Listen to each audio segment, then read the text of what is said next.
So, say about this one. Most own exclusives that sold consoles and fired that totally failed to impress. So, we all know in this day and age, sometimes exclusives don't really sell consoles anymore. And with the exception of Nintendo, most games are not really exclusive to consoles anymore, as most games are ported to PC as well. And not even Sony's moving on to PC. So what are they, you know, basically here? So, but if you're bringing a new console, I think exclusives will be something because, of course, you don't have any brand loyalty whatsoever to your console. So number five was this Knack. The PS4 still managed to sell a lot of consoles, but Knack was a PS4 launch title. It got a sequel, basically, and no one bought the sequel.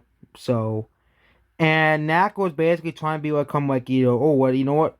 Because they want to put, of course, they had Killzone and some other game, but of course, Knack was considered one of the worst PS4 games. It's probably still considered one of the worst PS4 games of all time. And basically, they're trying to see, they made a game basically to try to appeal towards younger audiences. And Knack is a game that totally failed as well. Best is Wii Sports. Well, Wii Sports is bundled with the console. So, and I still think Wii is still one of the worst Nintendo consoles. I know everybody would like to disagree with me and try to tell me the Wii is one of the greatest. So let's move on. Haze again. Haze was a game that came out and it was trying to become like Halo because they also released this and Killzone, and no one bought Haze. It was a game that released during the PS3 era, and you know, basically before and then it was they had like Mario, they had the answer to Mario, but they were trying to make the answer to Halo, and it just each time it doesn't work. We made Killzone and then they made Haze as well. Mario World again. It's Mario World is just an iconic game like most Nintendo. Connect Sports 360. Well, basically it was trying to copy Wii Sports, which was again bundled with the Wii, but again the Connect I think was not. It's not as affiliate as PlayStation Move was, because of course during the several gen of consoles there was this big push for motion controls and exercise consoles as I call them. To Connect and PlayStation Move. Which again, I don't really think in the long run that they really failed, but Gears of War 360, another game that really defines the Xbox as well. Super Mario 64, of course. Super Mario 64 was actually planned to be put in the PS1, but the game was such a financial failure, a financial flop. Basically, it was such a financial failure that they did not port it to the PlayStation. So that means they were planning to put this game on the PlayStation, and of course, according to they were planning to make the PlayStation version the superior version to the N64 version, but the game was such a horribly received game, and it's still considered a really bad game, that even now, yeah, Halo, again, Halo is one of the most iconic games of all time. I know Sony fanboys will stubborn to not hear this, but it is.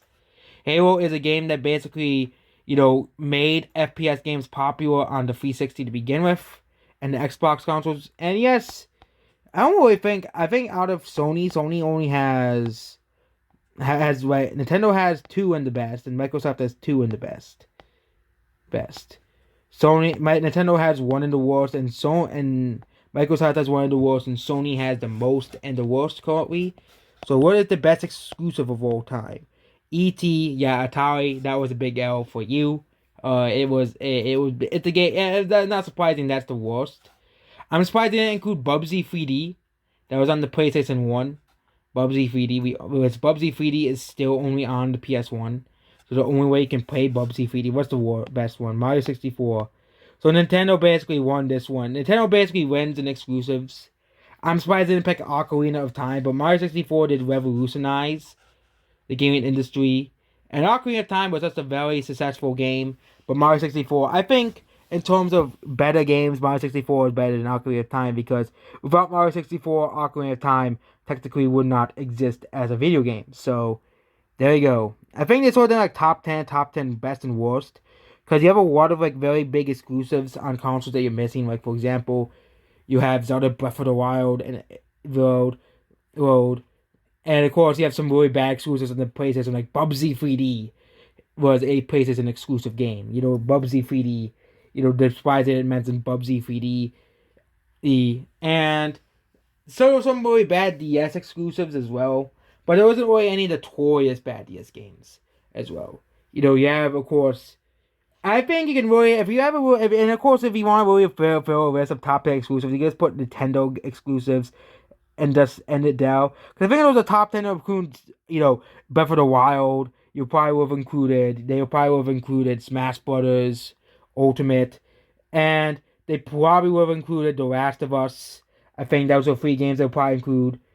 Kingdom Hearts is not exclusive anymore, but at the time it was, but now no longer is. You can buy it on the Nintendo Switch as well, which again makes it no longer exclusive. Bloodborne, I think, could be a game that could be included on the best exclusives if you want to include more Sony games. But overall, that's basically it about this video. Goodbye.